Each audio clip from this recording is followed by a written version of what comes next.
Monday, you can commemorate Martin Luther King Jr.'s legacy at Lexington's 50th anniversary MLK Day celebration. And joining us now with the details is marketing committee member and 107.9 The Beats, Jay Alexander. Good morning to you, my friend. Good morning, Jim. Martina, good morning. Good morning. So 50 years. I can't believe Lexington has been doing it this long. Yes. So I know it started with small, more of a grassroots effort and has grown. So tell us about the growth over the past 50 years. It started in 1973 on campus over at UK. If you can remember, Dr. King was assassinated in 1968. So UK has been at the forefront in the nation of doing this. Started out as a small candlelight vigil that moved across campus over to Memorial Hall, and then it grew from there, and the city and the Commonwealth of Kentucky got involved. It is what it is now.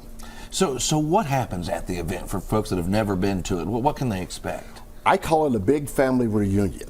Everybody comes together to look at the purpose of Dr. King. He was to give back to the community, something bigger than all of us. So the march this year has moved to 1 p.m. We're lining up at Central Bank Center.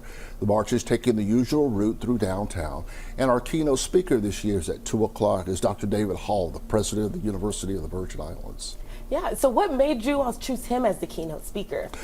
Dr. Hall has a great insight. He's also a lawyer, so he has a very purpose for this speech right now.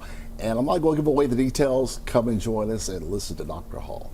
I'm very excited. It's got to make you feel excited and awesome that this has been going on such a long time, 50 years worth of that. I mean, 50 years. Personally, what does that do for you? Oh my God, it's hard to put into words. Right. 1974, Chester Grundy, who does not take enough credit, he's very humble, has been the backbone, I think, of this program, putting it together. And Chester doesn't take enough credit. And I'm going to give him credit right now today.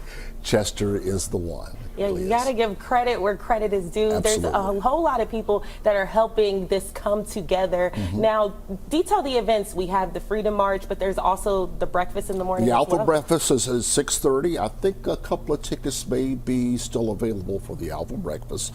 And then 1 p.m. the march and 2 p.m. the program, all at Central Bank Center. And here we are talking about it, the specifics now. We've got them on the screen, but let's hear you tell us as well. The breakfast is at 6:30 at Central Bank Center. Then the march at 1 p.m. We line up at Central Bank Center. We do the usual route through downtown Lexington. We come back to Central Bank Center for the program. Starts at 2 p.m. And we've got a great 50th anniversary program that we're doing thanks to our friends over at Smiley Pete. All right, and then we also have the link to the Bluegrass Community Foundation to donate to this cause. And Absolutely. I know you're on the marketing committee, Yes. so we have that information on screen so we can help grow the event. And Lexington really and surrounding all comes out for this event to highlight Dr. King's legacy. Absolutely. So thank you so much, Jay. Thanks, Martina.